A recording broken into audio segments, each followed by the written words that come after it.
बहुत समय पहले की बात है। एक छोटे से गांव में अर्जुन नाम का एक लड़का रहता था। बचपन से ही वह बेहद भावुक और संवेदनशील था। छोटी छोटी बातों पर वह टूट जाता। जरा सी असफलता उसे हताश कर देती और कोई उल्टा सीधा बोल देता तो वह भीतर तक घायल हो जाता। अर्जुन को हमेशा यह लगता कि जीवन उसके बस का नहीं है, कि वह कभी अपने सपनों को पूरा नहीं कर पाएगा। लोग कहते थे, अर्जुन बहुत अच्छा है, लेकिन उसमें वो आत्मिक ताकत नहीं है जो बड़े लक्ष्य पूरे करने के लिए चाहिए। अर्जुन के मन में एक ही सवाल बार बार उठता था, क्या मैं कभी मानसिक रूप से मजबूत बन पाऊंगा?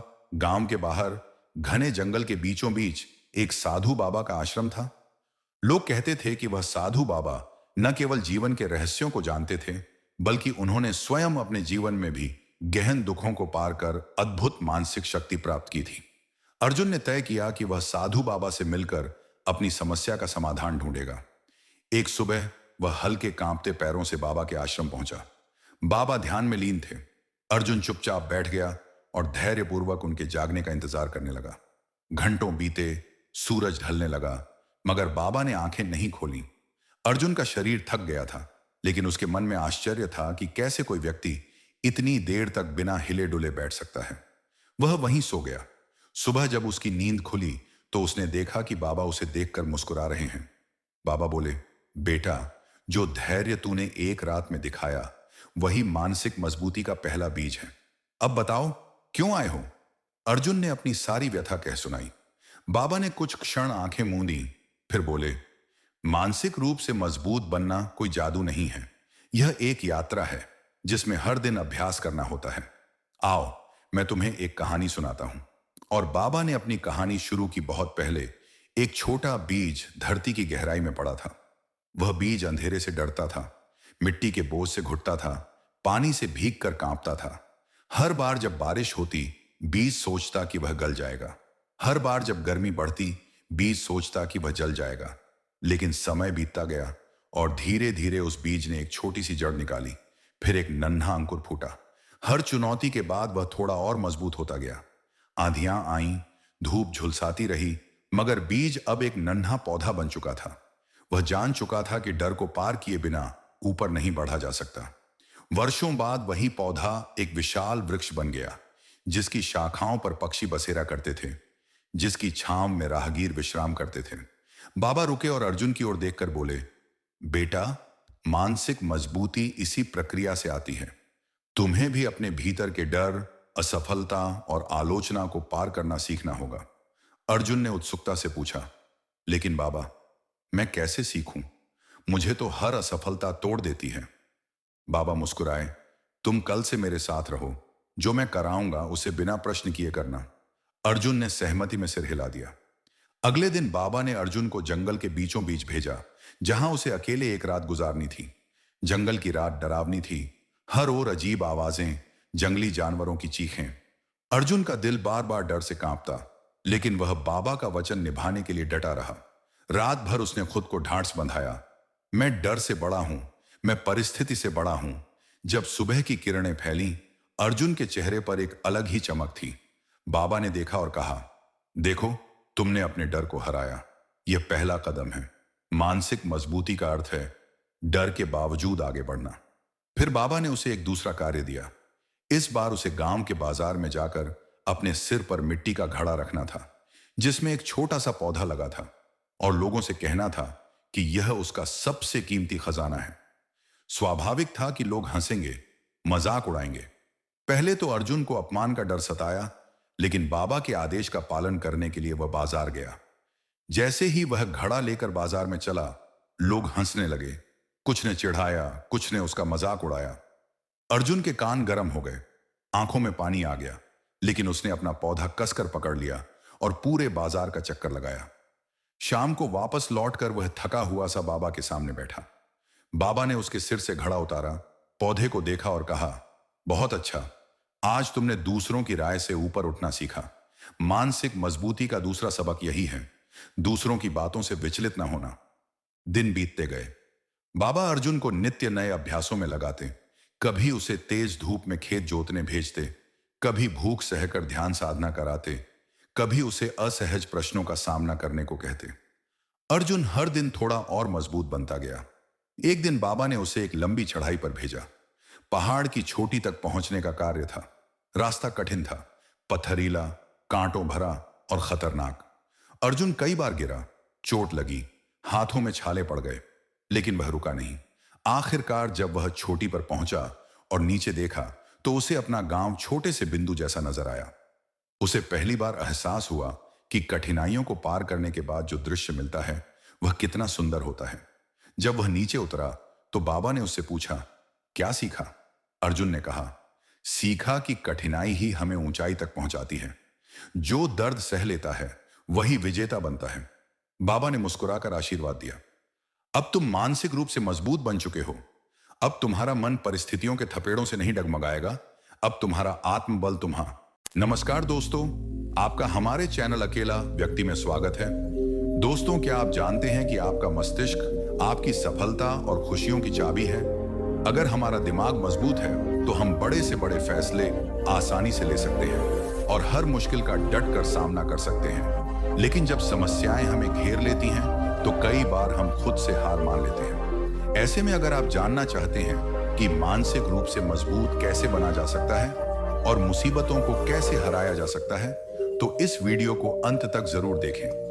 आज हम आपको 8 ऐसे अनमोल नियम बताएंगे जो आपकी सोच और आपके जीवन को पूरी तरह बदल सकते हैं। दोस्तों, हमारा मस्तिष्क तभी बेहतर काम करता है जब इसे सही तरीके से इस्तेमाल करें। यह हमारे जीवन के हर छोटे बड़े फैसले, मुश्किल हालातों और बदलावों का आधार है। मानसिक रूप से मजबूत होना बेहद जरूरी है, क्योंकि जिंदगी में हर पल अच्छा नहीं होता।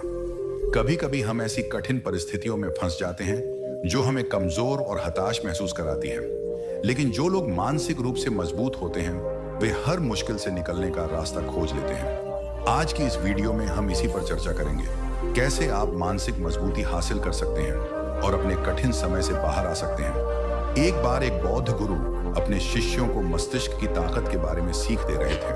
उन्होंने समझाया कि इंसान के विचार कभी अच्छे होते हैं तो कभी बुरे। अच्छे विचार इंसान को सकारात्मक दिशा में ले जाते हैं, जबकि बुरे विचार पतन का कारण बनते हैं। उसी समय राजवंत नाम का एक शिष्य खड़ा हुआ और गुरु से पूछा, गुरुवर, क्या कोई ऐसा तरीका है जिससे हम अपने मस्तिष्क को और अधिक मजबूत और शक्तिशाली बना सके?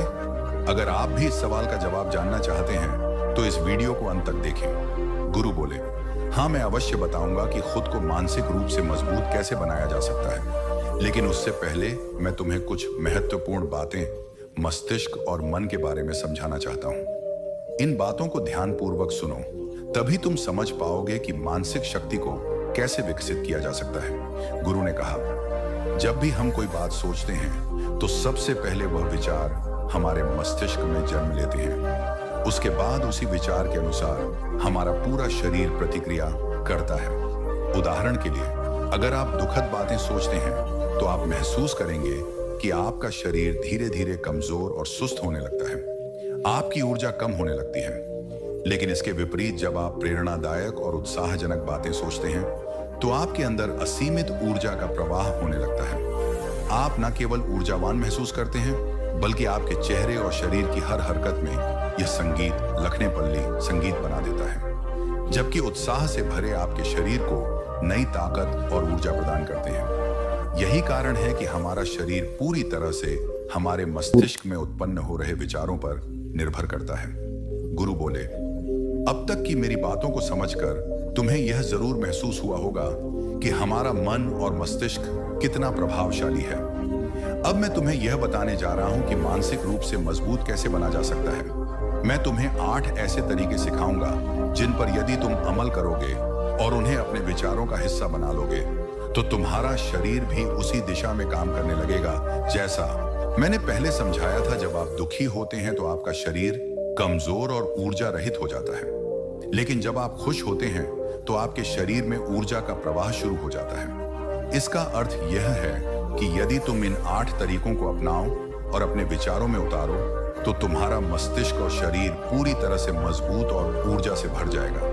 और जब तुम मानसिक रूप से मजबूत बन जाओगे तो किसी भी मुश्किल हालात का सामना आसानी से कर सकोगे। फिर गुरु ने कहा, शिष्यों, मानसिक रूप से मजबूत बनने का पहला नियम है, जो बीत गया है उसकी चिंता करना छोड़ दो। गुरु ने सभी से पूछा, मुझे यह बताओ, सूर्य किस दिशा से उगता है? सभी शिष्यों ने एक स्वर में उत्तर दिया, गुरुवर, सूर्य पूर्व दिशा से उगता है। तब गुरु ने कहा, यदि मैं कहूं कि सूर्य पश्चिम दिशा से उगने लगेगा तो क्या यह संभव है? शिष्य बोले, बिल्कुल नहीं गुरुवर, सूर्य तो पूर्व से ही उगेगा, हम उसकी दिशा को बदल नहीं सकते।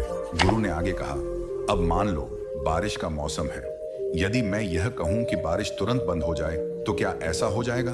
शिष्यों ने उत्तर दिया, नहीं गुरुवर, बारिश तो मौसम के बदलाव के कारण ही बंद होगी, हमारे कहने से इसे रोका नहीं जा सकता। तब गुरु मुस्कुराते हुए बोले, यही तो पहली सीख है, जो चीजें तुम्हारे नियंत्रण से बाहर हैं उनकी चिंता करना छोड़ दो।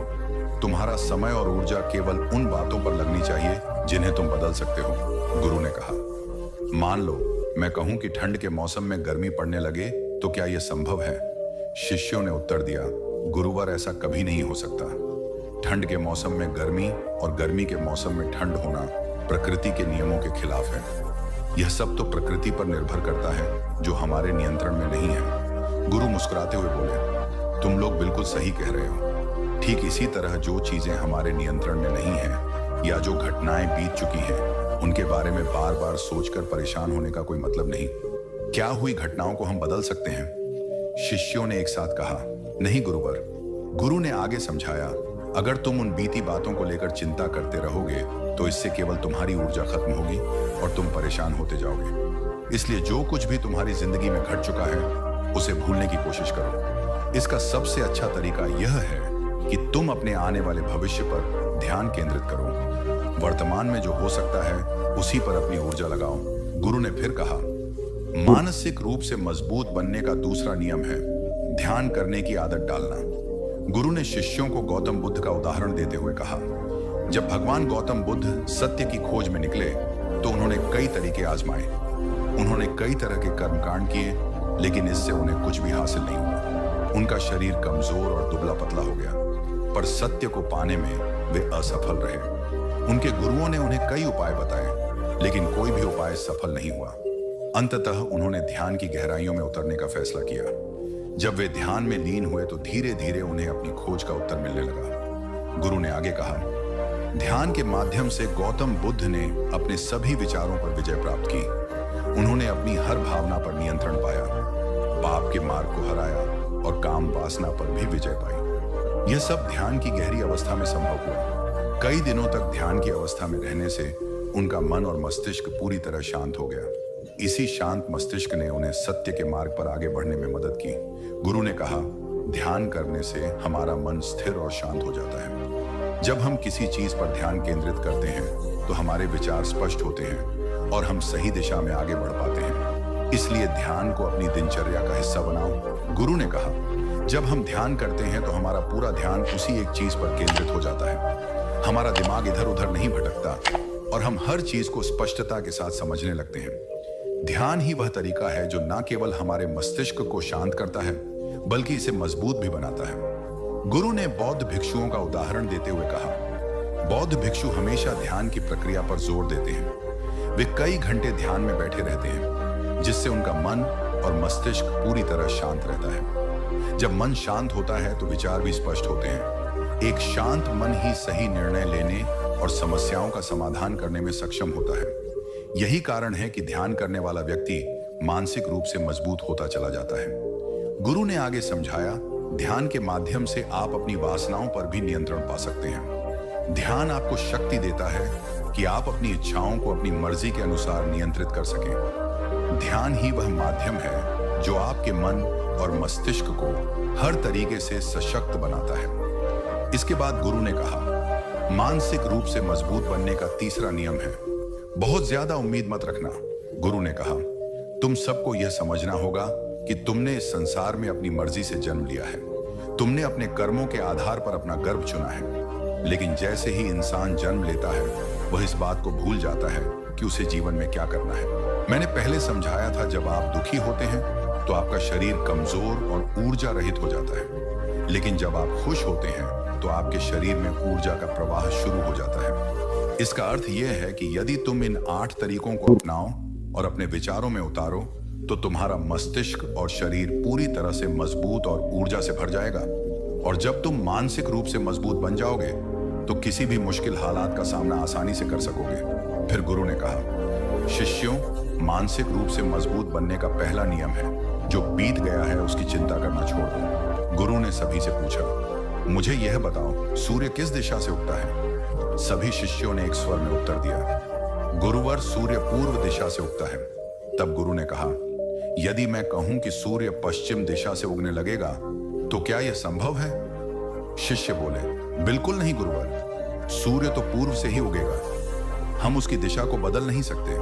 गुरु ने आगे कहा, अब मान लो बारिश का मौसम है, यदि मैं यह कहूं कि बारिश तुरंत बंद हो जाए तो क्या ऐसा हो जाएगा? शिष्यों ने उत्तर दिया, नहीं गुरुवर, बारिश तो मौसम के बदलाव के कारण ही बंद होगी, हमारे कहने से इसे रोका नहीं जा सकता।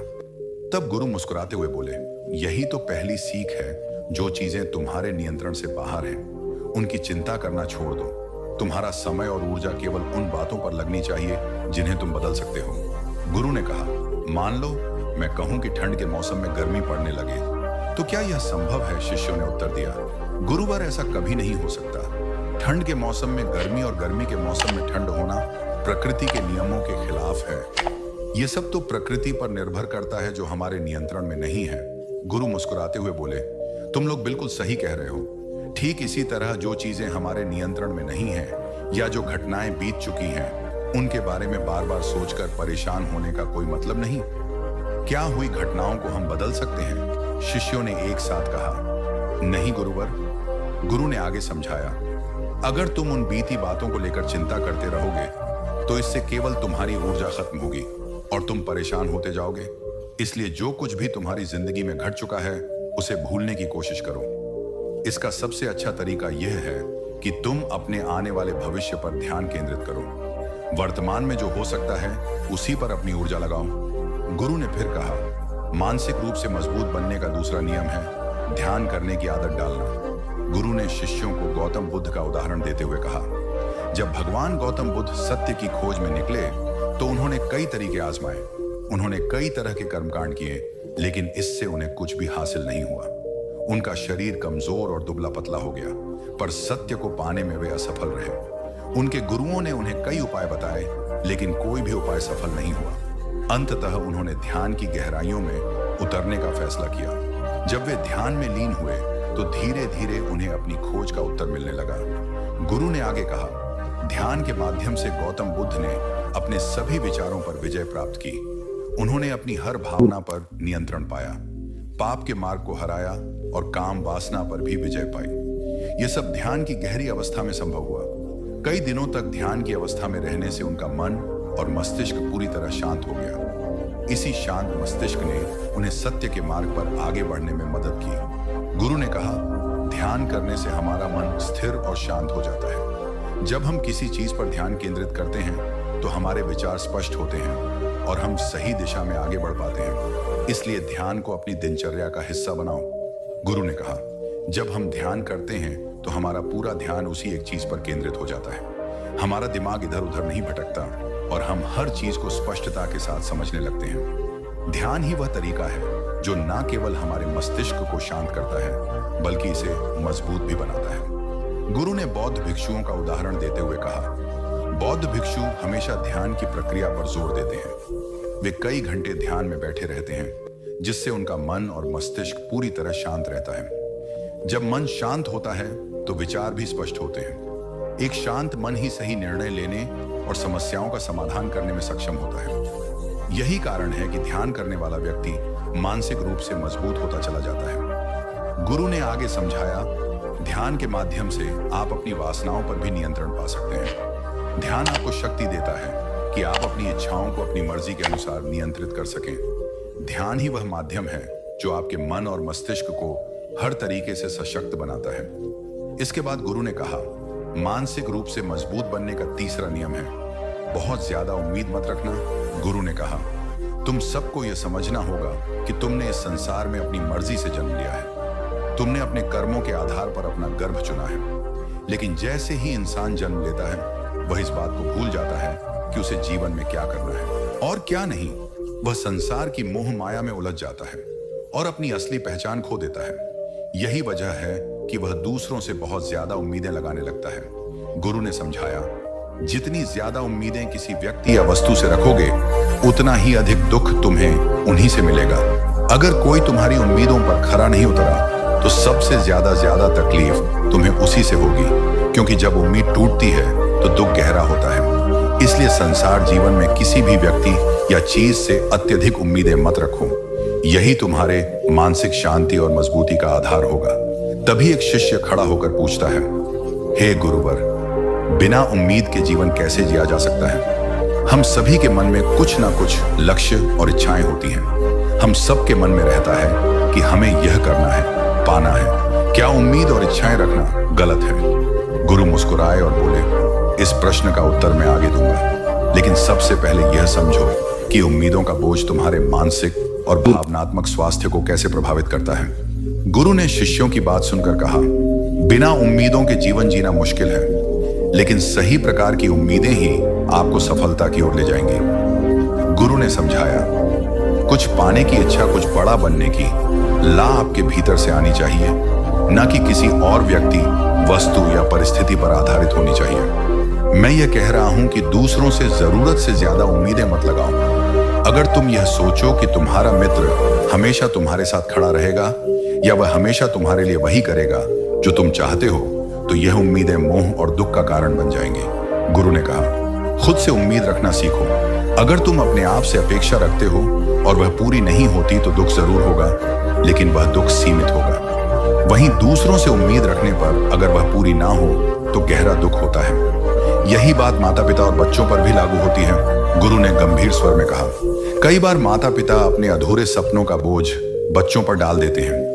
वे चाहते हैं कि जो उन्होंने अपने जीवन में नहीं हासिल किया वह उनके बच्चे पूरा करें। बच्चे उनकी उम्मीदों के बोझ तले दब जाते हैं और उनकी स्वतंत्रता छिन जाती है। इसीलिए मैं सभी से कहना चाहता हूं कि अपने सपनों और उम्मीदों का पहाड़ बच्चों पर मत ला दो, उन्हें अपनी राह खुद तय करने दो। फिर गुरु ने आगे कहा, मानसिक रूप से मजबूत बनने का चौथा नियम है, पहली बार में असफल होने से डरना मत। गुरु ने समझाया, अगर तुम डर को अपने ऊपर हावी होने दोगे तो असफलता निश्चित होगी। डर तुम्हारे आत्मबल और आत्मविश्वास को कमजोर करता, और जब आत्मविश्वास डगमगाने लगे तो लक्ष्य तक पहुंचना मुश्किल हो जाता है। गुरु ने एक उदाहरण देते हुए कहा, जीवन में अगर तुम अपने लक्ष्य की ओर बढ़ रहे हो और बार बार ये सोचते हो कि अगर मैं असफल हो गया तो क्या होगा, तो यह विचार तुम्हारे भीतर डर को जन्म देगा और डर से शंकाएं पैदा होती हैं। जब शंकाएं बढ़ेंगी तो तुम्हारा मन अशांत हो जाएगा, रातों की नींद गायब हो जाएगी, बेचैनी बढ़ने लग। यही डर तुम्हें असफलता की ओर धकेल देगा। गुरु ने जोर देकर कहा, इसीलिए जब भी अपने लक्ष्य की प्राप्ति के लिए कदम बढ़ाओ तो मन में किसी भी प्रकार की शंका या नकारात्मक विचार मत आने दो। खुद पर भरोसा रखो। अगर एक बार असफल हो जाओ तो फिर से कोशिश करो। असफलता कोई अंत नहीं है, बल्कि यह सफलता का पहला कदम है। गुरु के यह शब्द शिष्यों के मन में गहराई तक उतर गए। उन्होंने मन ही मन ठान लिया कि वे डर को खुद पर हावी नहीं होने देंगे और हर असफलता को सफलता की ओर बढ़ने का अवसर समझेंगे। गुरु ने शिष्यों से कहा, जब भी असफलता का विचार तुम्हारे दिमाग में आएगा, तुम और ज्यादा डरने लगोगे। यही डर तुम्हें रोक देगा। इसलिए जब जीवन में अपने लक्ष्य की प्राप्ति के लिए कदम बढ़ाओ तो मन में कोई शंका मत रखो। केवल और केवल अपने काम पर ध्यान केंद्रित करो। जब तुम पूरी लगन और ध्यान से काम करोगे तो डर स्वतः ही खत्म हो जाएगा। गुरु ने आगे समझाया, जब तुम अपने काम में पूरी तरह जुट जाओगे तो तुम्हारा मन लक्ष्य की ओर केंद्रित रहेगा और डर को जगह ही नहीं मिलेगी। एक बार डर खत्म हो गया तो सफलता अवश्य तुम्हारे कदम चूमेगी। इसके बाद गुरु ने कहा, मानसिक रूप से मजबूत बनने का पांचवा नियम है, कभी भी खुद को कोसो मत। गुरु ने गंभीर स्वर में समझाया, जो व्यक्ति जीवन में जितना संघर्ष करता है वह उतना ही मजबूत बनता है, और जो जितना मजबूत बनता है वह उतना ही काबिल हो जाता है। गुरु के यह शब्द शिष्यों के मन में गहराई तक उतर गए। उन्होंने मन ही मन ठान लिया कि वे डर को खुद पर हावी नहीं होने देंगे और हर असफलता को सफलता की ओर बढ़ने का अवसर समझेंगे। गुरु ने शिष्यों से कहा, जब भी असफलता का विचार तुम्हारे दिमाग में आएगा, तुम और ज्यादा डरने लगोगे। यही डर तुम्हें रोक देगा। इसलिए जब जीवन में अपने लक्ष्य की प्राप्ति के लिए कदम बढ़ाओ तो मन में कोई शंका मत रखो। केवल और केवल अपने काम पर ध्यान केंद्रित करो। जब तुम पूरी लगन और ध्यान से काम करोगे तो डर स्वतः ही खत्म हो जाएगा। गुरु ने आगे समझाया, जब तुम अपने काम में पूरी तरह जुट जाओगे तो तुम्हारा मन लक्ष्य की ओर केंद्रित रहेगा और डर को जगह ही नहीं मिलेगी। एक बार डर खत्म हो गया तो सफलता अवश्य तुम्हारे कदम चूमेगी। के बाद गुरु ने कहा, मानसिक रूप से मजबूत बनने का 5वां नियम है, कभी भी खुद को कोसो मत। गुरु ने गंभीर स्वर में समझाया, जो व्यक्ति जीवन में जितना संघर्ष करता है वह उतना ही मजबूत बनता है और जो जितना मजबूत बनता है वह उतना ही काबिल हो जाता है। लेकिन अगर तुम किसी असफलता या किसी गलती के लिए खुद को बार बार कोसोगे तो यह तुम्हें मानसिक रूप से कमजोर बना देगा। गुरु ने कहा, खुद को कोसना सबसे खतरनाक आदतों में से एक है। यह तुम्हारे दिमाग की क्षमता को कम करता है, तुम्हारी सोचने समझने की शक्ति को कमजोर करता है और आत्मविश्वास को खत्म कर देता है। इसीलिए जीवन में कभी भी अपने आप को किसी भी गलती या असफलता के लिए दोष मत दो।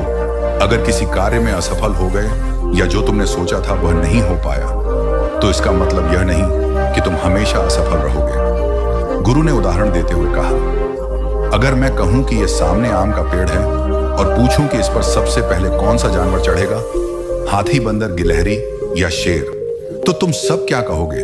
शिष्यों ने एक स्वर में उत्तर दिया, गुरुवर, सबसे पहले गिलहरी और बंदर चढ़। गुरु ने मुस्कुराते हुए कहा, ठीक कहा, क्योंकि हाथी या शेर का पेड़ पर चढ़ना संभव नहीं है। इसका मतलब यह नहीं कि हाथी और शेर कमजोर हैं। हर व्यक्ति, हर जीव अपने स्वभाव और क्षमताओं के अनुसार ही कार्य करता है। उसी प्रकार तुमसे अगर कोई काम नहीं हुआ या किसी और ने तुम्हारी अपेक्षा बेहतर कर लिया तो इसका यह मतलब नहीं कि तुम कमजोर हो। यह सिर्फ इस बात का संकेत है कि तुम किसी और चीज में बेहतर हो। गुरु ने अंत में कहा, खुद को कोसने की बजाय अपनी क्षमताओं को पहचानो और आगे बढ़ो। जो बीत गया है उसे भुलाकर आने वाले समय पर ध्यान केंद्रित करो। यही मानसिक रूप मजबूत बनने का असली मार्ग है। शिष्य गुरु के इन शब्दों से प्रेरित होकर ठान लेते हैं कि अब वे अपनी गलतियों के लिए खुद को दोषी नहीं ठहराए बल्कि उनसे सीख लेकर आगे बढ़ेंगे। गुरु ने शिष्यों से कहा, अगर हाथी ये सोचे कि वह पेड़ पर क्यों नहीं चढ़ सकता और खुद को कोसने लगे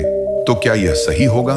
शिष्य ने उत्तर दिया, गुरुवर, यह तो गलत होगा, क्योंकि हाथी तो कभी भी पेड़ पर चढ़ने के लिए बना ही नहीं है। गुरु ने मुस्कुराते हुए कहा, बिल्कुल सही। हर जीव, हर व्यक्ति अपनी क्षमताओं और स्वभाव के अनुसार कार्य करता है। ठीक इसी प्रकार हर इंसान की अपनी विशेषता होती है।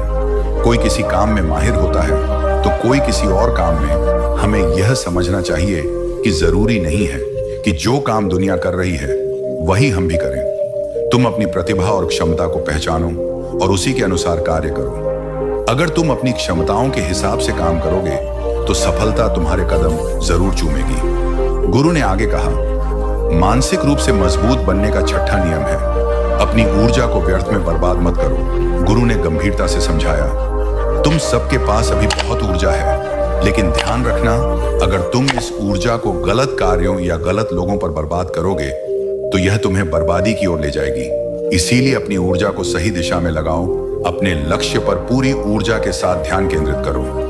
जब तुम अपनी ऊर्जा को लक्ष्य प्राप्ति में लगाओगे तो सफलता निश्चित होगी, लेकिन अगर ऊर्जा बिखरने लगेगी तो तुम कभी भी अपने उद्देश्य को प्राप्त नहीं कर पाओगे। गुरु ने शिष्यों को चेताया, अपनी ऊर्जा को व्यर्थ की चीजों में खर्च करने से बचो। इसे ऐसे कार्यों में लगाओ जो तुम्हारे विकास और सफलता के लिए महत्वपूर्ण है। गुरु ने फिर 7वें नियम की ओर ध्यान दिलाते हुए कहा, मानसिक रूप से मजबूत बनने का 7वां नियम है, सुनो सबकी लेकिन करो अपने मन की। उन्होंने समझाया, शिष्यों, सबसे पहले यह पहचानो कि तुम्हारी अपनी क्षमता क्या है। अगर तुम्हें अपनी क्षमताओं का ज्ञान है तो उसी के अनुसार कार्य करो। भले ही दुनिया के लाखों लोग कहें कि तुम यह काम नहीं कर सकते, पर तुम उनकी बातों पर भरोसा मत करना। तुम्हारा शरीर, तुम्हारा मन और तुम्हारी क्षमता तुम्हारी अपनी है और तुम्हारे बारे में सबसे ज्यादा तुम ही जानते हो। कोई और व्यक्ति तुम्हें तुम्हारे से बेहतर नहीं जान सकता। गुरु ने जोर देकर कहा, अगर तुम्हें अपनी क्षमता का पता है तो उसी के अनुसार कार्य करो। कुछ लोग किसी कार्य को जल्दी कर लेते हैं तो कुछ को समय लगता है, लेकिन इसका मतलब यह नहीं कि कोई कमजोर है। हर व्यक्ति का अपना तरीका और अपनी गति होती है, इसलिए दूसरों की सुनो, लेकिन अंत में वही करो जो तुम्हें सही लगे और जो तुम्हारी क्षमता के अनुकूल हो। गुरु के यह शब्द सुनकर शिष्य प्रेरित हुए और उन्होंने ठान लिया कि वे अपनी ऊर्जा को सही दिशा में लगाएंगे और अपने मन की बात सुनकर अपनी क्षमताओं के अनुसार ही कार्य करेंगे। गुरु ने शिष्यों से कहा, तुम सबको अपनी क्षमता के बारे में सबसे ज्यादा जानने का हक है, इसलिए अपनी क्षमता के हिसाब से ही कार्य का चुनाव करो। जब तुम अपनी क्षमता के अनुसार काम करोगे और अपने अंदर की आवाज को सुनोगे तो तुम जीवन में जरूर आगे बढ़ो।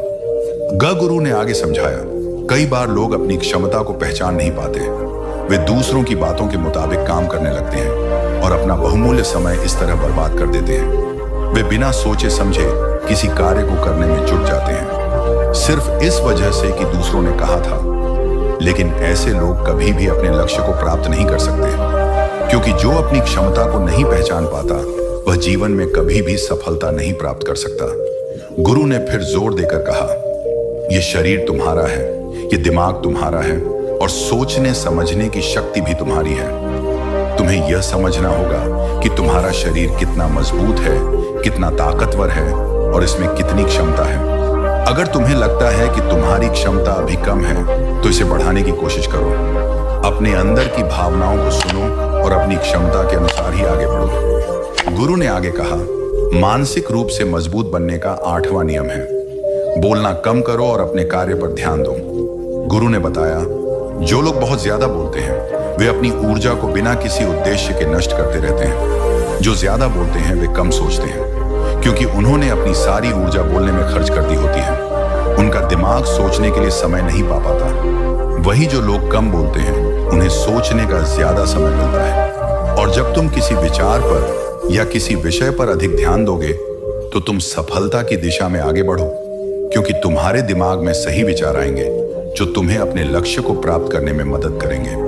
गुरु ने शिष्यों से कहा, अगर मैं तुमसे सवाल पूछता हूं तो तुम पहले सोचते हो और फिर जवाब देते हो, लेकिन अगर कोई यहां पर बैठा है और बिना सोचे समझे बोलता है तो इसका मतलब है कि वह अपनी ऊर्जा को नष्ट कर रहा है। गुरु ने कहा, सोच समझकर बोलो और ज्यादा बोलने से बचो, ताकि तुम्हें अपने कार्य पर ध्यान देने और सफलता की दिशा में आगे बढ़ने का पूरा समय मिले। गुरु ने शिष्यों से कहा, अगर कोई शिष्य बहुत ज्यादा बोलता है तो वह अपनी ऊर्जा को व्यर्थ कर देता है। जब वह बात कर रहा होता है तो वह हमारे साथ और हमारी बातों पर ध्यान नहीं दे पाता है। यदि हम उससे प्रश्न पूछेंगे तो वह शायद गलत उत्तर देगा, क्योंकि उसने अपनी ऊर्जा बोलने में ही लगा दी होगी। इसके विपरीत जो शिष्य शांत रहता है और हमारी बातों को ध्यान से सुनता है वह सोच विचार करके सही जवाब देता है।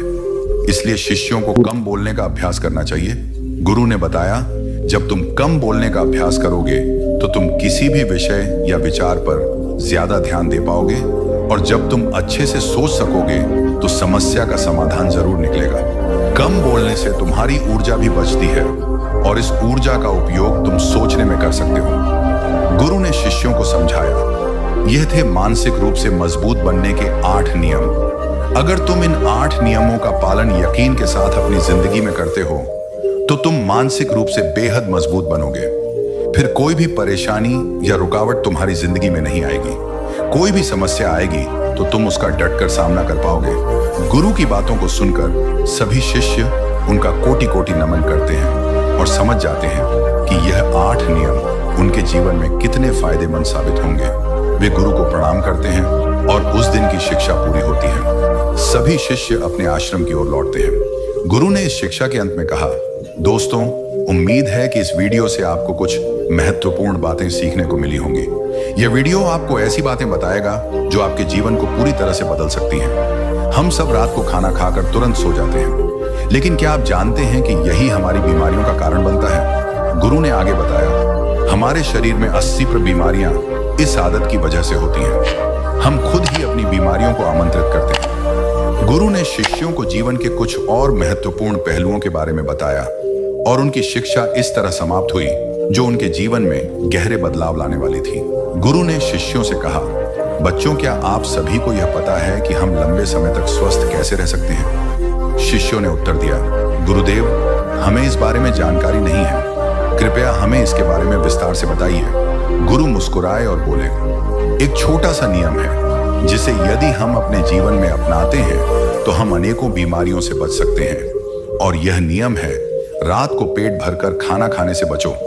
गुरु ने आगे कहा, जब हम रात को बहुत अधिक खाना खाते हैं तो वह हमारे शरीर पर बहुत बुरा असर डालता है। यह न केवल हमारी पाचन क्रिया को प्रभावित करता है बल्कि हमारे शरीर में बीमारियों को भी आमंत्रित करता है। अगर हम रात को सोते समय खाली पेट होते हैं तो हमारे शरीर में ढेर सारी सकारात्मक बदलाव हो सकते हैं। शिष्य हैरान होकर गुरु से पूछते हैं, गुरुदेव, आप कह रहे हैं कि हम रात को खाली पेट सोएं, लेकिन क्या इससे कोई फायदा होगा? गुरु ने जवाब दिया, हाँ बिल्कुल। यदि आप 1 महीने तक खाली पेट सोते हैं तो आप अपनी 80% बीमारियों से मुक्त हो सकते हैं। यह आपके शरीर को पूरी तरह से स्वस्थ बना देगा। आपको डरने की आवश्यकता नहीं है, क्योंकि मैं आपको भूखा सोने के लिए नहीं कह रहा हूं। बस इतना ही कि रात को सोने से पहले आपका पेट खाली होना चाहिए। गुरु ने समझाया, जब आप पेट भरकर सोते हैं तो आपका शरीर भोजन को पचाने में व्यस्त रहता है और इस दौरान शरीर में सुधार या रिपेयरिंग की प्रक्रिया नहीं हो पाती। लेकिन अगर आप खाली पेट सोते हैं तो शरीर खुद को रिपेयर करने का काम शुरू कर देता है। यह आपके पाचन तंत्र को आराम देने के साथ साथ आपके शरीर के अन्य हिस्सों में भी सुधार करता है। गुरु ने शिष्यों को और भी विस्तार से समझाया, अगर आप नियम 1 महीने तक पालन करेंगे तो आप देखेंगे कि आपकी ऊर्जा स्तर में वृद्धि होगी, आपकी नींद में सुधार होगा और आप खुद को ज्यादा ताजगी महसूस करेंगे। ये छोटे बदलाव आपके जीवन को लंबा और स्वस्थ बना सकते हैं। गुरु की बातें सुनकर शिष्य समझ गए कि यह ज्ञान उनके लिए बहुत महत्वपूर्ण है और वे इसे अपने जीवन में जरूर अपनाएंगे। गुरु ने फिर कहा, दोस्तों, अगर आपने इस वीडियो को अधूरा छोड़ दिया तो आप एक ऐसी जानकारी से वंचित रह जाएंगे जो आपके जीवन को बदल सकती थी। इसलिए इस कहानी को अंत तक जरूर देखिए और हाँ, चैनल को सब्सक्राइब करना ना भूलें और वीडियो को लाइक करें। तू आगे बढ़ता है, कहानी के कहानी ध्यान से सुनना। गुरु ने शिष्यों से कहा, बच्चों, तुम्हें यह समझना बहुत जरूरी है कि हमारे शरीर में एक प्राण शक्ति होती है जो हमारे सभी कार्यों को संपादित करती है। जब हम भोजन करते हैं तो यह प्राण शक्ति हमारे भोजन को पचाने में लग जाती है और जब हम किसी मानसिक कार्य में लगे होते हैं तो यह प्राण शक्ति हमारे दिमाग की सक्रियता को बढ़ाती है। गुरु ने आगे कहा, यह प्राण शक्ति हमारे शरीर की ऊर्जा का मुख्य स्रोत है और यदि हम इसे सही तरीके से प्रयोग करते हैं तो यह हमारे शरीर को स्वस्थ और मजबूत बना सकती है। लेकिन अगर हम रात को ज्यादा खाना खाते हैं तो हमारी प्राण शक्ति का अधिकांश भाग भोजन को पचाने में लग जाता है और हमारे शरीर में सुधार या ऊर्जा का पुनर्निर्माण नहीं हो पाता। गुरु ने फिर शिष्यों को बताया, अब तुम सोचो, यदि तुम रात को खाली पेट सोते हो तो तुम्हारी प्राण शक्ति पूरी तरह से स्वतंत्र हो जाती है और यह तुम्हारे शरीर की मरम्मत करने, ऊर्जा को पुनः भरने और तुम्हारी सेहत को बेहतर बनाने का काम करती है। यह शरीर को स्वस्थ रखने के लिए आवश्यक प्रक्रिया है और तुम देखोगे कि तुम धीरे धीरे ताकतवर, ऊर्जावान और युवा महसूस करने लगोगे। गुरु ने यह भी समझाया, यह नियम कठिन नहीं है बच्चों। यह एक साधारण तरीका है जिसे तुम आसानी से अपना सकते हो। तुम्हें बस यह सुनिश्चित करना है कि रात को सोने से पहले तुम्हारा पेट खाली हो। तुम यह नहीं कह सकते कि यह तुम्हारे लिए मुश्किल है, क्योंकि यह एक छोटा सा कदम है जो तुम्हारी पूरी जीवन शैली को बदल सकता है। तभी एक शिष्य ने उत्सुकता से पूछा, गुरुदेव, क्या हम इसे धीरे धीरे शुरू कर सकते हैं? जैसे पहले दिन थोड़ी देर का उपवास रखकर फिर धीरे धीरे इसे आदत बना सकते हैं। गुरु मुस्कुराए और बोले, बिल्कुल, तुम इसे धीरे धीरे कर सकते हो। शुरुआत में अगर तुम्हारे लिए इसे अपनाना थोड़ा मुश्किल हो तो तुम धीरे धीरे शुरू कर सकते हो। पहले दिन तुम थोड़ा सा कम खा सकते हो, फिर अगले दिन और कम, और जल्द ही तुम महसूस करोगे कि तुम्हारा शरीर और मन इस आदत को अपनाने के लिए तैयार हो चुका है। गुरु ने फिर कहा, यह नियम एक तरह से तुम्हारे शरीर के लिए एक उपहार है। जब तुम अपनी प्राण शक्ति को भोजन पचाने में खर्च नहीं करते तो यह तुम्हारे शरीर को स्वस्थ, सक्रिय और युवा बनाए रखता है। इसलिए बच्चों, इस नियम का पालन करो और देखो कि कैसे तुम अपनी जीवन शक्ति को बढ़ा सकते हो और अपने शरीर को बीमारियों से बचा सकते हो। शिष्यों ने गुरु की बातों को ध्यान से सुना और वे समझ गए कि यह छोटा सा नियम उनके जीवन को बदल सकता है। वे सभी गुरु के प्रति आभारी थे और संकल्प लिया कि वे इस नियम का पालन करेंगे। गुरु ने फिर कहा, दोस्तों, अगर तुम इस नियम को अपनाते हो तो यह तुम्हारी जीवन शैली को पूरी तरह से बदल सकता है और तुम्हें यह जानकर खुशी होगी कि यह तुम्हारे शरीर को रखने के लिए बहुत लाभकारी है। गुरु ने शिष्यों को समझाया, बच्चों, तुम्हें यह समझना बहुत जरूरी है कि प्राण शक्ति एक समय में केवल एक ही कार्य कर सकती है। जब हम भोजन करते हैं तो प्राण शक्ति भोजन को पचाने के लिए पूरी तरह से लग जाती है। यदि आप भोजन करने के तुरंत बाद गहरी सोच में डूब जाते हो तो इससे पाचन तंत्र पर नकारात्मक प्रभाव पड़ सकता है। प्राण शक्ति जो भोजन को पचाने का काम कर रही थी, अब गहरे विचारों पर खर्च हो जाती है, जिससे पाचन सही से नहीं हो पाता। गुरु ने फिर कहा, अगर आप भोजन करने के बाद शारीरिक परिश्रम करते हो, जैसे तेज तेज चलना या दौड़ना, तो भी यही समस्या हो सकती है। प्राण शक्ति जो पहले भोजन को पचाने में व्यस्त थी, अब शारीरिक कार्यों पर लग जाती है। यह पाचन क्रिया को कमजोर कर सकता है और शरीर को उचित ऊर्जा प्राप्त नहीं होती। इसलिए भोजन के बाद तेज गति से चलने या शारीरिक गतिविधियों से बचना चाहिए। गुरु ने आगे बताया, इसीलिए बच्चों, भोजन के बाद धीरे धीरे टहलना चाहिए ताकि पाचन क्रिया को प्रभावित ना किया जाए और प्राण शक्ति का सही उपयोग हो। जब आप धीमे धीमे चलते हो तो पाचन क्रिया में सहायता मिलती है और शरीर को पूरा लाभ मिलता है। फिर गुरु ने एक और महत्वपूर्ण बात बताई। अब तुम सभी यह समझ ही गए हो कि प्राण शक्ति एक समय में केवल एक का कर सकती है, लेकिन जब आप देर रात भोजन करते हो तो इससे आपके शरीर पर 3 प्रभाव पड़ते हैं। पहले प्रभाव के बारे में बताता हूं। गुरु ने कहा, पहला प्रभाव यह है कि आपकी जठराग्नि यानी पाचन अग्नि सूर्य के साथ काम करती है। जैसे ही सूर्य उगता है, आपकी पाचन शक्ति भी सक्रिय हो जाती है। यह ऊर्जा दिन के समय भोजन पचाने के लिए तैयार रहती है, लेकिन जब आप रात को देर से भोजन करते हो तो यह पाचन अग्नि कमजोर हो जाती है, क्योंकि सूर्य के साथ उसकी ऊर्जा जुड़ी होती है। गुरु ने शिष्यों को और समझाया, इसलिए देर रात भोजन करना शरीर के लिए उचित नहीं होता। रात में शरीर को आराम की जरूरत होती है और जब आप देर रात खाना खाते हो तो पाचन प्रक्रिया ठीक से नहीं हो पाती, जिससे शरीर को पूर्ण लाभ नहीं मिलता।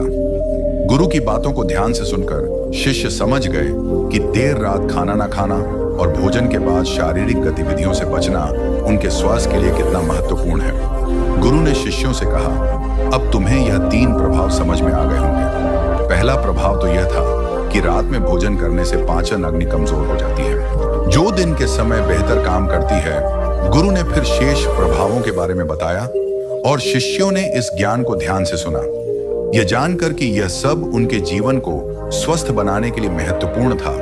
गुरु ने शिष्यों को समझाया, अगर आप सूर्यास्त के बाद भोजन करते हैं तो आपकी जठराग्नि मंद हो जाती है और उस समय भोजन को पचा बहुत कठिन हो जाता है।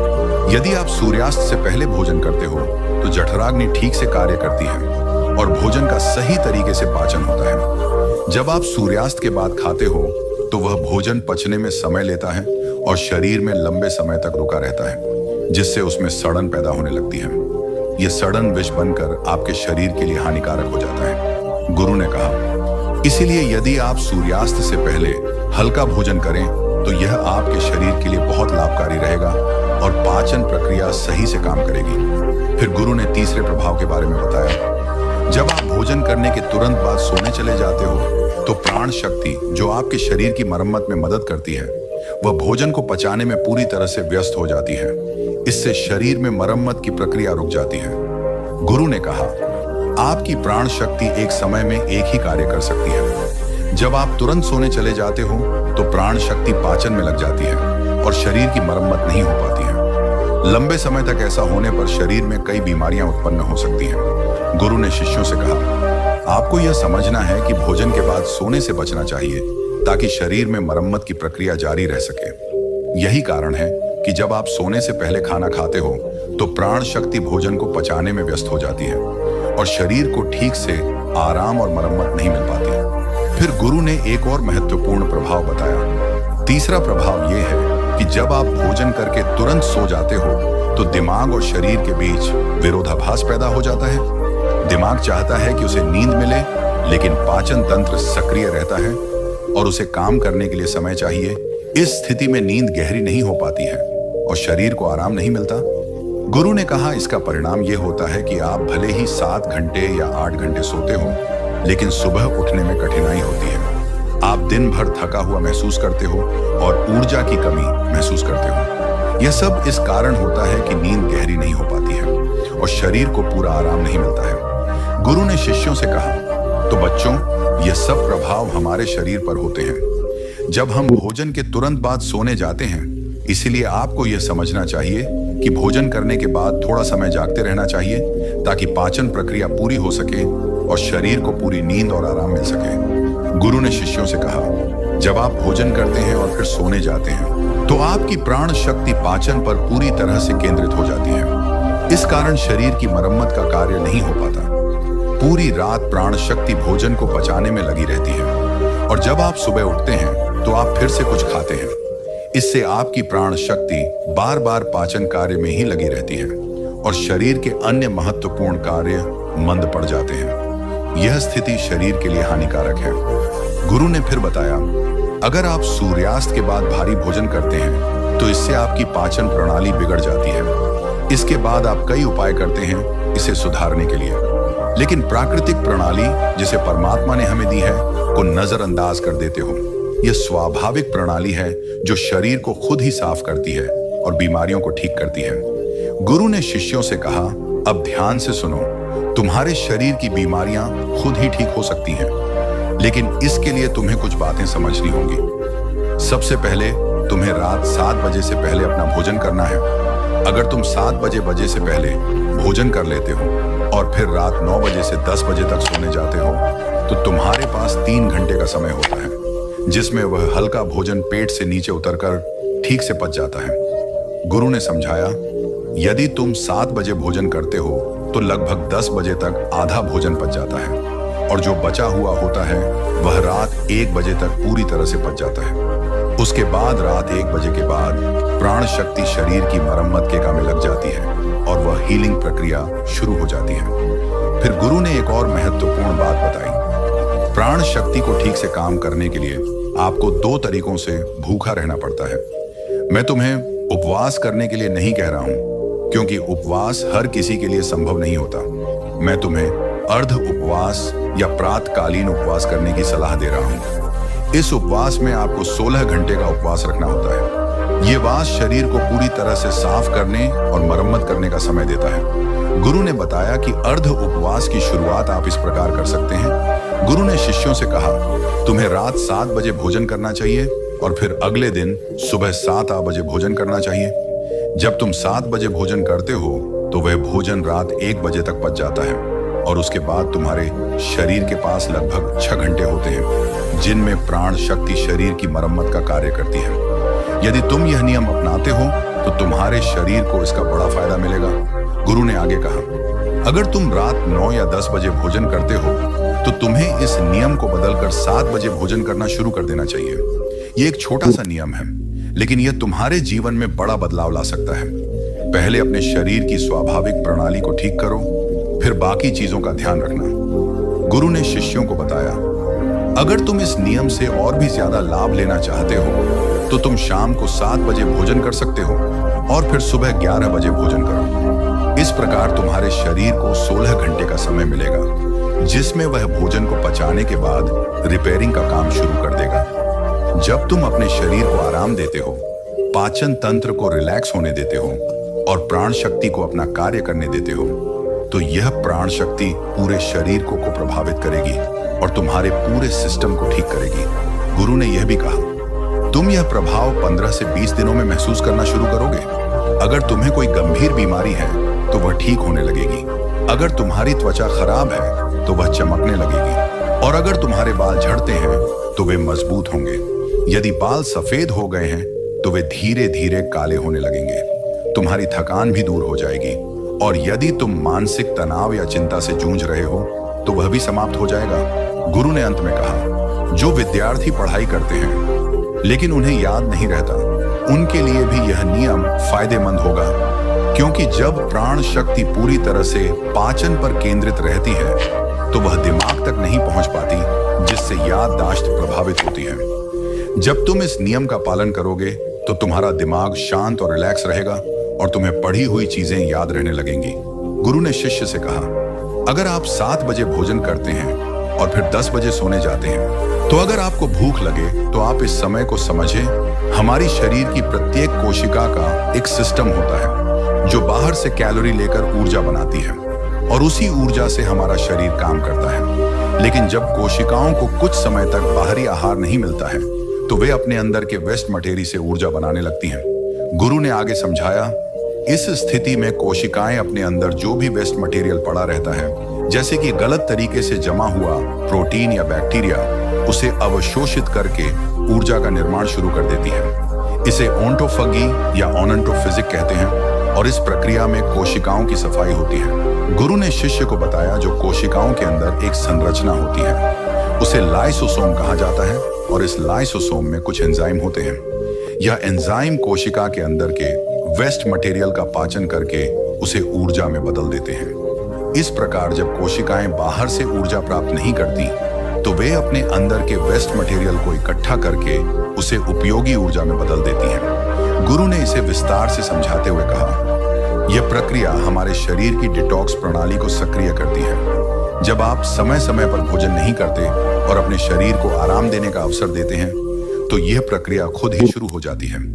इससे शरीर की सफाई होती है और कोशिकाएं अपनी कार्य क्षमता को सुधारने लगती हैं। यह नियम न केवल पाचन को संतुलित करता है बल्कि शरीर के अंदर की सफाई और सुधार को भी बढ़ावा देता है। गुरु ने शिष्य से कहा, यह डिटॉक्स प्रणाली आप कुछ खाकर या किसी औषधि से नहीं शुरू कर सकते हैं।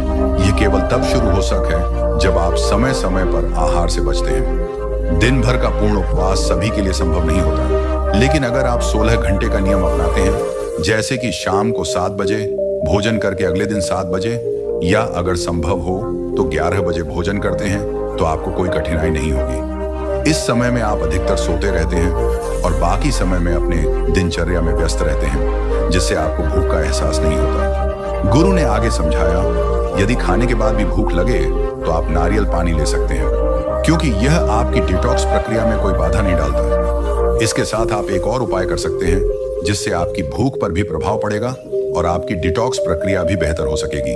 फिर गुरु ने शिष्य से कहा, अब तुम्हारे मन में एक और सवाल उठ रहा होगा। जब हम बुद्धिमान व्यक्तियों और गुरुदेव की बातें सुनते हैं तो वे कहते हैं कि संसार जीवन मोह और माया से भरा हुआ है। हमारे रिश्ते, धन, इच्छाएं, ये सब माया का खेल है। जीवन का असली लक्ष्य तो मोक्ष है, मुक्ति है।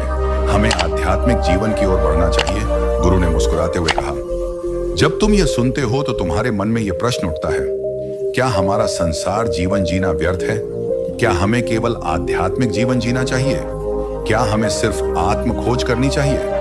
क्या हमें सार के सुखों का आनंद नहीं लेना चाहिए? यह सवाल सभी के मन में कभी ना कभी उठता है। लेकिन जानो बेटा, संसार जीवन को जीने का तरीका समझदारी से करना चाहिए और तभी आध्यात्मिक जीवन का सही अनुभव हो सकता है। गुरु ने शिष्य से कहा, यह सही है कि हम सभी के जीवन में तरह तरह की इच्छाएं और सपने होते हैं। कोई अपने माता पिता के लिए धन कमाना चाहता है, कोई अपने परिवार को सुखी देखना चाहता है, कोई अपने बच्चों के भविष्य की चिंता करता है, तो कोई अपने लिए कुछ हासिल करना चाहता है। कुछ लोग नाम और प्रतिष्ठा चाहते हैं, कुछ अपनी प्रेमिका या प्रेमी को खुश रखना चाहते हैं, कुछ बड़े आदमी बनना चाहते हैं और कुछ राज करना चाहते हैं। इसी प्रकार हमारे जीवन में हर किसी का उद्देश्य और सपना अलग होता है। ये सभी इच्छाएं हमारे भीतर एक उद्देश्य और दिशा देती हैं। गुरु ने आगे कहा, लेकिन जब बुद्ध पुरुष हमारे सामने आते हैं तो वे हमें यह बताते हैं कि संसार का जीवन एक माया है और हमें इस माया से उभरकर खुद को जानना चाहिए।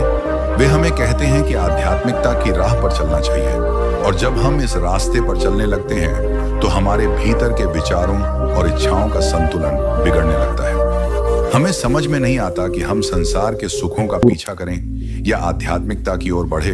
तुम्हारे मन में भी यही सवाल उठता होगा, क्या हमारा संसार जीवन जीना व्यर्थ है?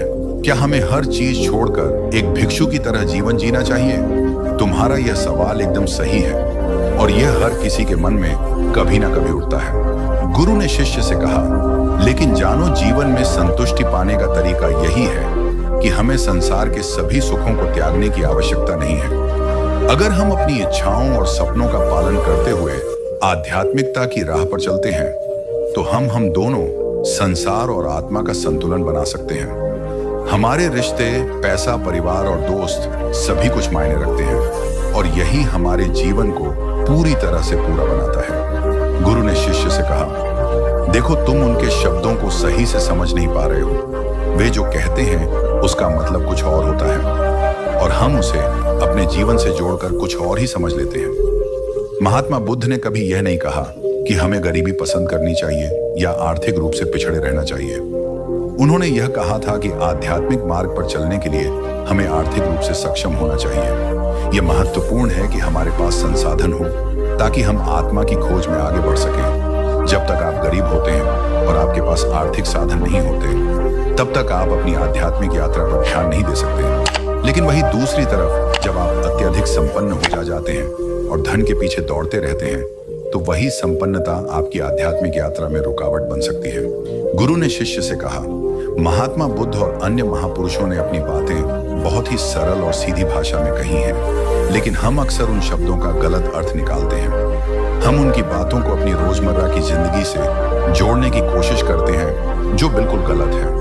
वे लोग जो जीवन में कुछ बड़ा हासिल करने के लिए काम करते हैं, उनके लिए अपने शब्दों का सही अर्थ समझना बहुत जरूरी है।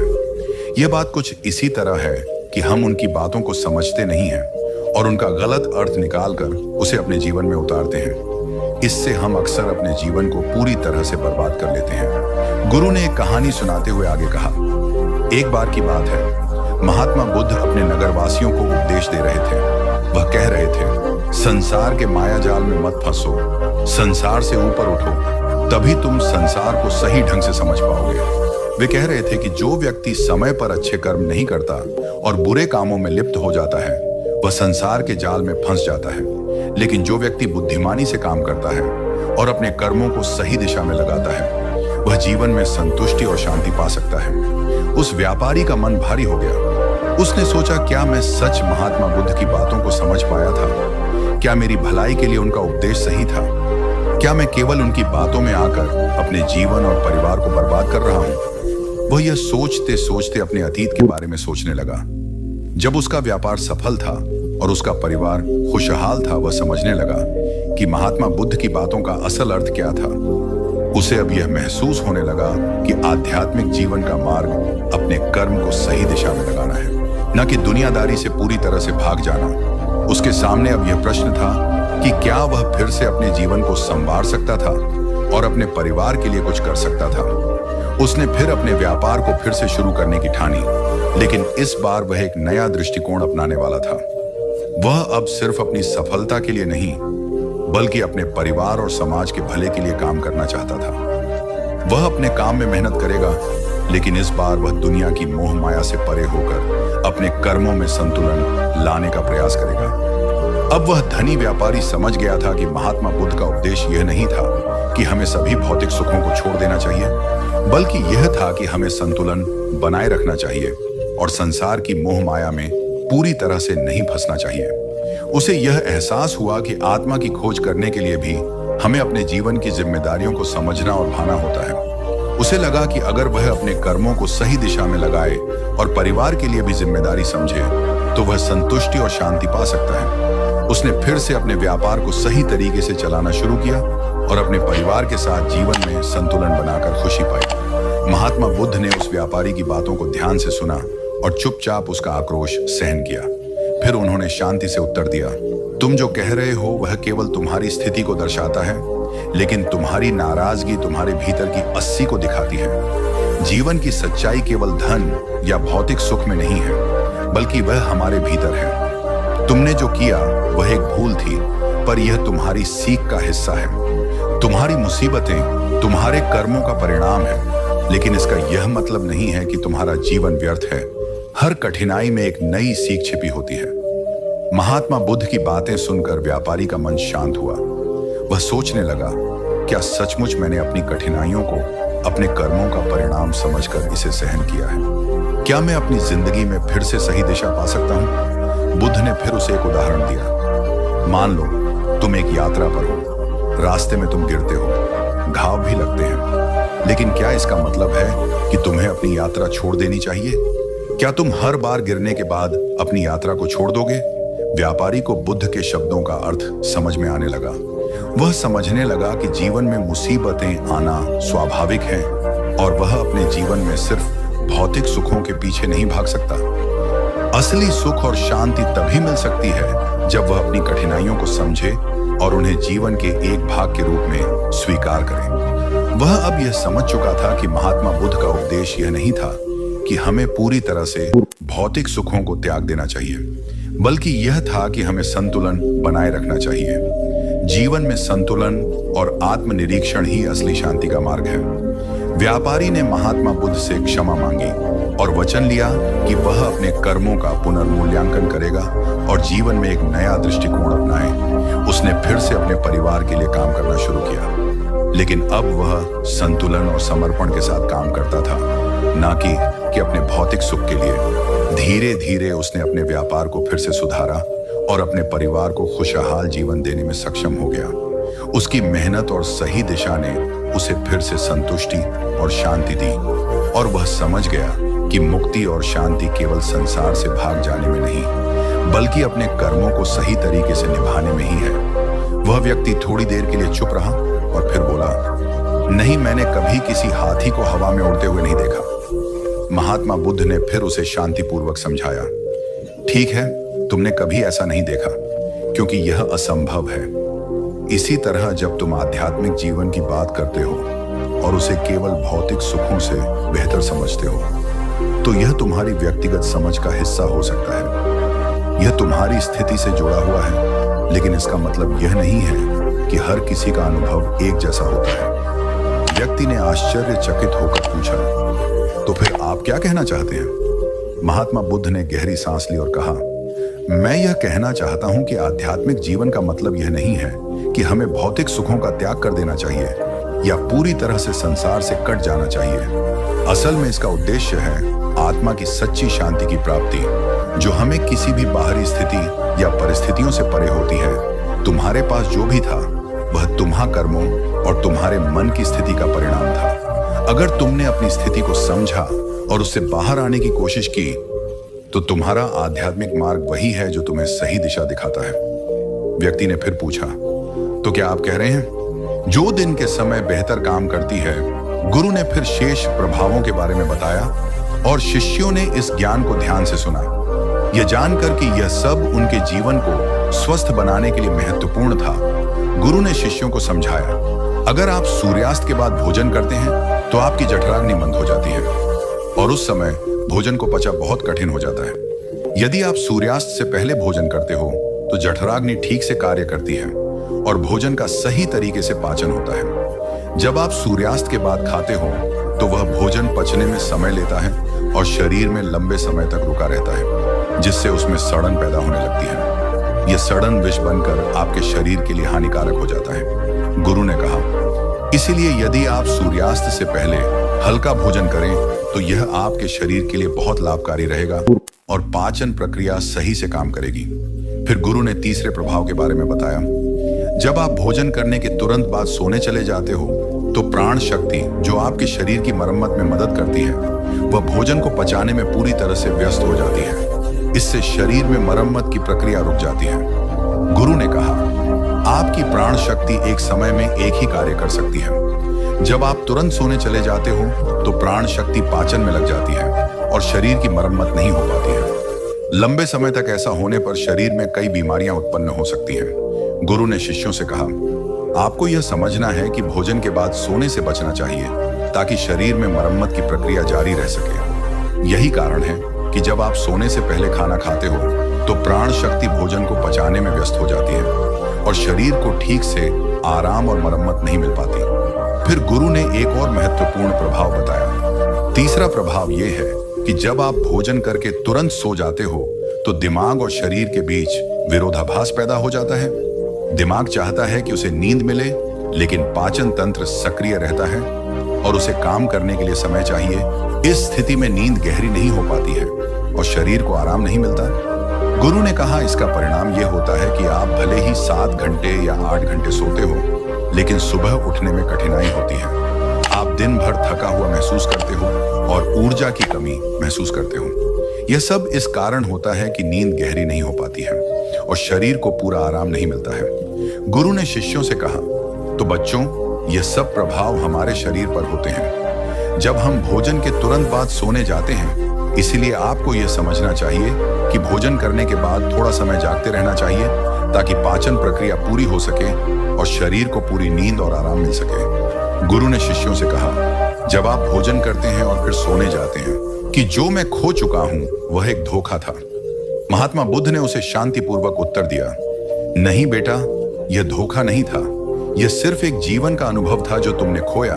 वह तुम्हारे मन की इच्छा और उसके पीछे की भावनाओं का परिणाम था। जब हम किसी चीज के प्रति बहुत अधिक आसक्ति और मोह रखते हैं तो वह चीज हमारे जीवन में हमारी शांति और सुख को छीन लेती है। लेकिन यदि हम अपनी इच्छाओं और मोह को नियंत्रित कर सकते हैं तो हम अपने जीवन में सच्ची शांति और संतुलन पा सकते हैं। व्यक्ति ने अब महसूस किया कि महात्मा बुद्ध की बातें न केवल भौतिक सुखों से अलग थीं, बल्कि वे जीवन के गहरे अर्थ को समझने के लिए थीं। उसने सोचा, क्या सचमुच संसार और आध्यात्मिक जीवन दोनों को संतुलित करना संभव है? महात्मा बुद्ध ने फिर उसे समझाते हुए कहा, संसार में रहकर भी आत्मा की शांति पाई जा सकती है, लेकिन इसके लिए तुम्हें अपने भीतर की इच्छाओं और आकर्षणों को सही दिशा में मोड़ने की आवश्यकता है। जो कुछ भी तुमने खोया वह तुम्हारे जीवन का हिस्सा था, लेकिन तुम्हें अपने मन और आत्मा की शांति की ओर बढ़ने की जरूरत है। यही वास्तविक मुक्ति है। वह व्यक्ति अब महात्मा बुद्ध की बातों को समझने लगा और उसकी आंखों में एक नई आशा चमकने लगी। उसने सोचा, शायद यह मेरी जीवन की सच्ची दिशा है और मुझे अपने भीतर की शांति को खोजना चाहिए। महात्मा बुद्ध मुस्कुराते हुए उस व्यक्ति से कहते हैं, ठीक कहा तुमने। हर व्यक्ति मेहनत करता है और अपने परिवार का पालन पोषण करने के लिए धन कमाता है, लेकिन क्या तुमने कभी यह सोचा है कि यह जो पैसे वह कमाता है, क्या वह उसे सच्चे सुख के लिए लाता है? वह व्यक्ति थोड़ी देर के लिए चुप रहा और फिर बोला, क्या आप कहना चाहते हैं कि मेहनत से कमाए हुए पैसे से खुशी नहीं मिल सकती? महात्मा बुद्ध ने शांतिपूर्वक उत्तर दिया, बिल्कुल, मेहनत से कमाए पैसे से तुम्हें जरूर कुछ भौतिक सुख मिल सकते हैं, लेकिन क्या वह सुख स्थायी है? क्या तुम्हें यह लगता है कि केवल धन से ही तुम्हारे जीवन की सच्ची शांति मिल सकती है? वह व्यक्ति थोड़ा उलझन में था और फिर बोला, तो क्या हमें धन कमाने से भी परहेज करना चाहिए? महात्मा बुद्ध ने समझाते हुए कहा, धन कमाना गलत नहीं है, लेकिन धन के पीछे अपनी पूरी इच्छाओं और आकांक्षाओं को लगाना गलत है। अगर तुम केवल धन के लिए जीवन जीते हो तो तुम असल में अपनी आत्मा की शांति खो बैठते हो। वास्तविक सुख तो तब आता है जब तुम अपनी इच्छाओं को नियंत्रित कर लेते हो और जीवन में संतुलन स्थापित करते हो। वह व्यक्ति अब और ध्यान से सुनने लगा। महात्मा बुद्ध ने आगे कहा, यह जो भिक्षा हम प्राप्त करते हैं वह कोई साधारण वस्तु नहीं है, यह हमारे अच्छे कर्मों का फल है। यह भिक्षा जो तुम्हारे द्वारा दान दी जाती है, उसका उद्देश्य केवल भौतिक आवश्यकता को पूरा करना नहीं है। इसका उद्देश्य है आत्मा को शांति और संतुष्टि देना, जो तुम भौतिक चीजों से प्राप्त नहीं कर सकते। वह व्यक्ति अब समझने लगा और गहरे विचारों में खो गया। महात्मा बुद्ध ने फिर कहा, तुम अपने कर्मों को देखकर ही यह समझ पाओगे कि जीवन में असली सुख और शांति किसमें है। जो चीजें तुम खो चुके हो वे केवल भौतिक रूप से तुम्हारी इच्छाओं से जुड़ी थीं, लेकिन असली शांति और संतोष तो आत्मा की उन्नति में है। वह व्यक्ति अब महात्मा बुद्ध के शब्दों को समझने लगा और उसकी आंखों में एक नई दिशा और आशा चमक रही थी। उसने मन ही मन निर्णय लिया कि अब वह अपने जीवन में संतुलन लाएगा और भौतिक और आध्यात्मिक दोनों पहलुओं को सही तरीके से समझेगा।